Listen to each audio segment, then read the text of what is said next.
Covid से हमारी लड़ाई में वैक्सीन को सबसे कारगर बताया जा रहा है। जहां पूरे भारत में इस समय वैक्सीनेशन ड्राइव चल रही है, एक अलग किस्म की वैक्सीन यानी नेजल स्प्रे वैक्सीन के बारे में भी बात की जा रही है। इसी विषय पर विस्तार से चर्चा करने के लिए लल्लन टॉप अड्डा विद डॉक्टर्स की अगली कड़ी में हमारे साथ जुड़ रहे हैं डॉक्टर राजीव रंजन। डॉक्टर राजीव रंजन ने अखिल भारतीय आयुर्विज्ञान संस्थान दिल्ली से पढ़ाई की है। आने वाले समय में वो कोरोना से जुड़े अन्य विषयों को भी लल्लन टॉप अड्डा विद डॉक्टर सीरीज के माध्यम से आप तक आसान भाषा में पहुंचाएंगे। सुनिए डॉक्टर राजीव रंजन को। नमस्कार, आज हम लोग डिस्कस करेंगे नेजल स्प्रे वैक्सीन के बारे में, जिसके बारे में कुछ दिनों पहले हमारे प्रधानमंत्री मोदी ने भी राष्ट्र के नाम दिए गए संबोधन के दौरान जिक्र किया था। अभी देश में एक नेजल वैक्सीन पर भी रिसर्च जारी है। इसे सिरिंज से न देकर नाक में स्प्रे किया जाएगा। आज हम ये समझने की कोशिश करेंगे कि यह किस तरीके से हमारे हेल्थ सिस्टम में एक बहुत बड़ा गेम चेंजर साबित हो सकता है। दुनिया की कौन कौन सी ऐसी कंपनीज हैं जो नेजल स्प्रे वैक्सीन को डेवलप कर रही हैं, किस तरीके से अगले लेवल पर हमारे डिफेंस सिस्टम को मजबूत करता है, उन सारी चीजों के बारे में डिस्कस करेंगे। यह भी समझने की कोशिश करेंगे इस वैक्सीन की लिमिटेशंस क्या हो सकती हैं। भारत में इसे भारत बायोटेक डेवलप कर रहा है और वह फेज 2 फेज 3 ट्रायल्स को अगले 2 से 3 महीनों के भीतर कंप्लीट कर लेगा और कंपनी का ऐसा दावा है कि अगले 6 महीनों के भीतर इसका कॉमर्शियल प्रोडक्शन भी शुरू हो जाएगा।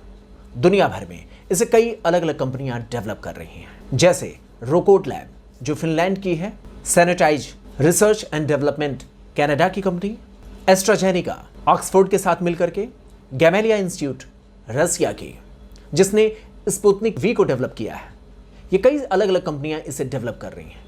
गैमेलिया इंस्टीट्यूट जिसने स्पुतनिक वी को डेवलप किया है, उसने दावा किया है कि वो 15 सितंबर से नेजल स्प्रे वैक्सीन का कॉमर्शियल प्रोडक्शन शुरू कर देगा। अब समझने की बात यह है कि इस तरीके के वैक्सीन के फायदे क्या हो सकते हैं और भारत जैसे देशों के लिए यह बड़ा क्रांतिकारी कदम कैसे ला सकता है। नेजल स्प्रे वैक्सीन के साथ जो सबसे बड़ी उम्मीद देखी गई है वह यह कि इसे कमरे के तापमान पर भी स्टेबल रखा जा सकता है। अभी तक जितने भी वैक्सीन डेवलप किए गए हैं उन्हें स्टोर करने के लिए, ट्रांसपोर्ट करने के लिए 2 से 8 डिग्री का तापमान जरूरी होता है, जबकि भारत जैसे देशों में इस तापमान को मेंटेन कर पाना बहुत मुश्किल है। इसी वजह से देश के बहुत सारे हिस्सों में वैक्सीन की बर्बादी देखी गई है। दूसरी बड़ी बात यह है कि अब तक के वैक्सीन को हम इंट्रामस्कुलर रूट से दे रहे हैं, जिसके लिए हेल्थ केयर प्रोफेशनल्स की, डॉक्टर्स की, नर्सेस की और स्किल्ड लोगों की आवश्यकता है। जबकि स्प्रे वैक्सीन अगर डेवलप हो जाता है या सफल हो जाता है तो इसके लिए किसी स्किल्ड पर्सन की आवश्यकता नहीं होगी, बहुत ही आसानी से दिया जा सकेगा। और तीसरा जो सबसे बड़ा महत्वपूर्ण बात देखी गई है कि इसका ब्रॉड इम्यून रिस्पॉन्स है।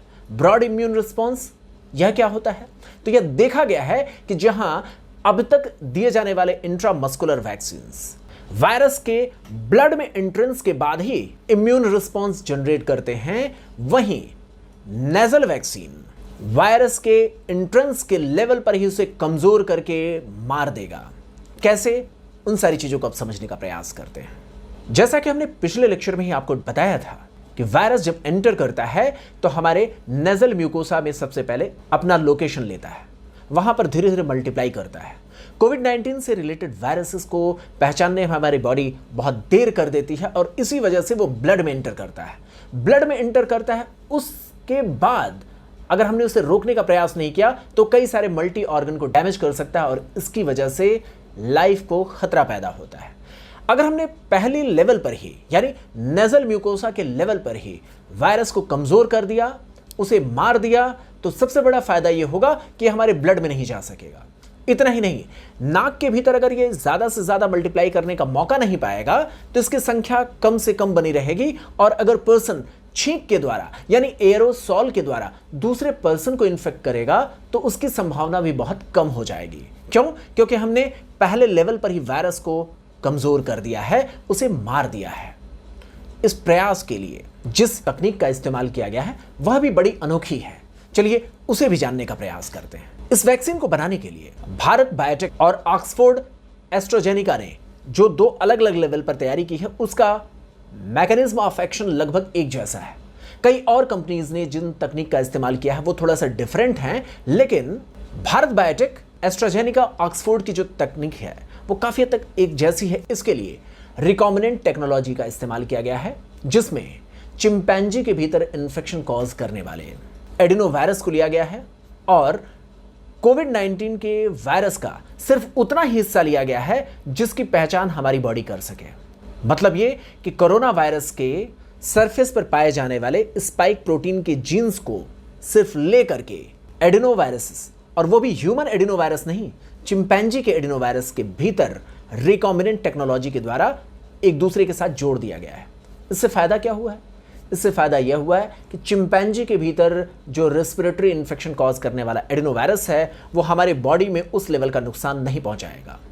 दूसरा, इसके प्रोसेसिंग के दौरान कुछ ऐसी तकनीक का इस्तेमाल किया गया है कि वायरस को कमजोर कर दिया गया है। वायरस को एक लिमिट से ज्यादा मल्टीप्लाई ना करने दिया जाए, इसकी पूरी कोशिश की गई है। इसका मतलब यह है कि अगर यह वैक्सीन डेवलप होता है, आगे अपने क्लिनिकल ट्रायल्स के अगले चरणों को जब ये क्रॉस कर जाएगा, तो जब कभी भी हमारे देश में कॉमर्शियल लेवल पर अवेलेबल होगा तो ये काफी सुरक्षित वैक्सीन होगा। इनके उन जीन्स को सप्रेस कर दिया गया है जो रेप्लिकेशन के द्वारा अपनी संख्या को बढ़ाने के लिए सिग्नल जनरेट करती हैं। तो दो बड़े लेवल पर इस वैक्सीन को डेवलप करने के दौरान तकनीक का इस्तेमाल किया गया है। पहला यह कि हमने चिंपैंजी के एडिनो वायरस को लिया और कोविड-19 के सिर्फ उतने ही पार्ट का जीन्स लिया है जिसके एंटीजेनिसिटी को लेकर के हमारी बॉडी अपनी इम्यूनिटी को डेवलप करती है।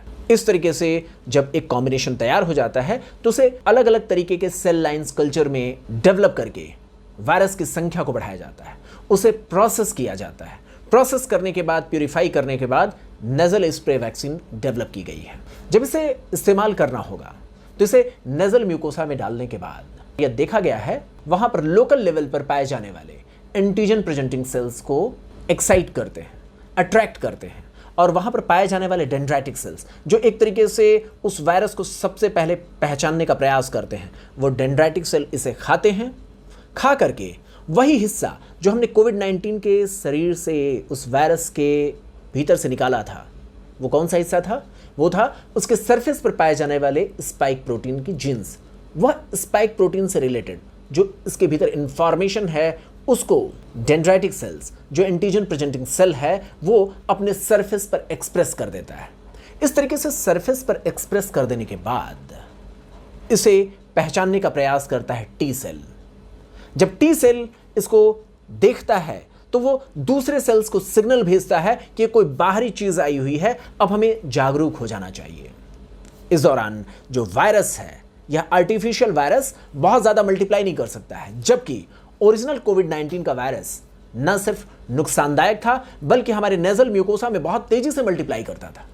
जबकि यह आर्टिफिशियल वायरस हमने पहले से इस लेवल तक कमजोर कर रखा है कि बहुत ज्यादा मल्टीप्लाई ना कर सके, और यह नॉर्मल ह्यूमन एडिनो वायरस है भी नहीं, ये चिंपैंजी का एडिनो वायरस है। नॉर्मल एडिनो वायरस भी हमारे लिए इतना ज्यादा मुश्किल नहीं करते हैं क्योंकि हमारी बॉडी की डिफेंस सिस्टम उसे आसानी से अटैक करके न्यूट्रलाइज कर देती है। तो इस तरीके से कोविड-19 का यह बना हुआ वैक्सीन टी सेल को एक्साइट किया, टी सेल बी सेल को एक्साइट करते हैं। बी सेल कहां पर है?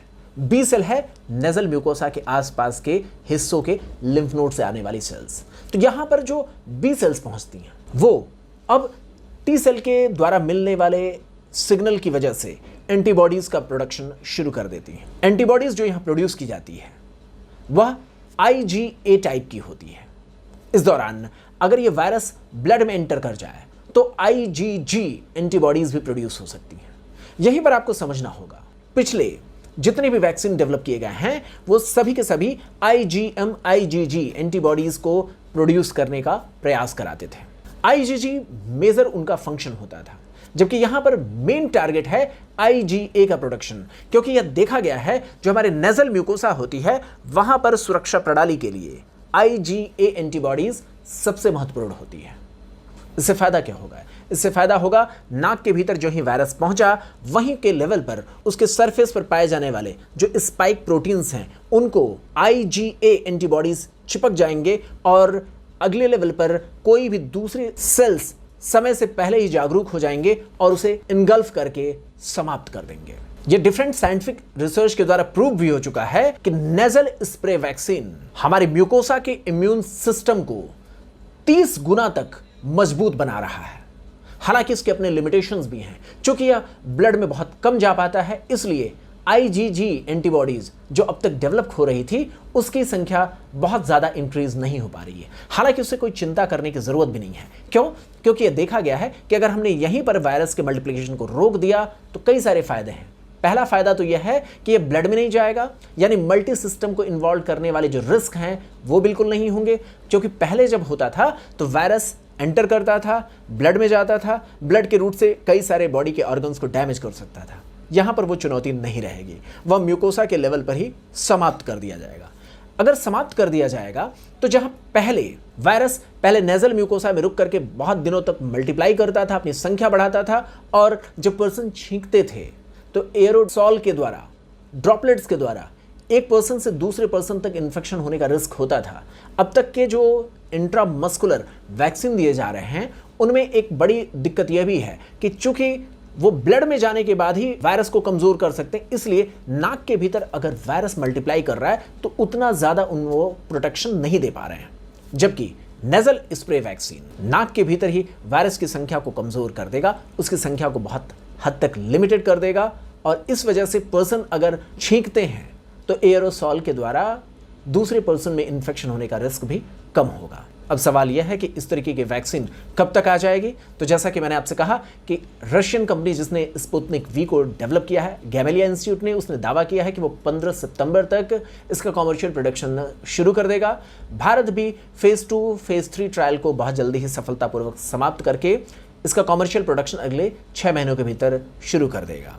सवाल यह भी है कि क्या इसकी कुछ कमियां हो सकती हैं? इसकी कुछ कमियां हैं, जैसे एडिनोवायरस जिसके साथ हमने रिकॉम्बिनेंट टेक्नोलॉजी का इस्तेमाल किया है, उस एडिनोवायरस को लेकर के हमारी बॉडी कुछ ज़्यादा ही मजबूती के साथ लड़ाई लड़ती है। इसलिए कुछ लोगों का मानना ऐसा है कि ये जब हमारे नेजल म्यूकोसा में एडिनोवायरस पहुंचेगा तो इम्यूनिटी डेवलप करने से पहले ही हमारी बॉडी उसे बहुत तेजी से समाप्त कर देगी। इसलिए कुछ लोगों का अनुमान ऐसा है कि यह बहुत ज़्यादा इम्यूनिटी डेवलप कर सके, इस पर और रिसर्च होना बाकी है। क्योंकि जिस एडिनोवायरस के बारे में हम बात कर रहे हैं वो हमारे भीतर आमतौर पर रेस्पिरेटरी ट्रैक का इन्फेक्शन, GI ट्रैक का इन्फेक्शन कराता रहा है, लेकिन ये बहुत डोमिनेटिंग नहीं हो पाता क्योंकि हमारी इम्यूनिटी इसको मारने के लिए, इसको कमज़ोर करने के लिए पहले से ट्रेंड रही है। तो इसकी सफलता में एक जो क्वेश्चन मार्क है उस बात को लेकर के है कि कहीं एडिनोवायरस को लेकर के बनाया गया है वैक्सीन इम्यूनिटी डेवलप करने से पहले कमज़ोर तो नहीं हो जाएगा। अब आप सोच रहे होंगे कि इस तरीके की बात को लेकर के क्या हमें चिंता करने की आवश्यकता है? बिल्कुल चिंता करने की आवश्यकता नहीं है, क्योंकि कुछ दुनिया की दूसरी कंपनियां भी हैं, जैसे एल्वॉन ग्लोबोकेयर, जिसने बहुत ही अगले लेवल का रिसर्च करके नेजल स्प्रे वैक्सीन डेवलप करने का प्रयास किया है।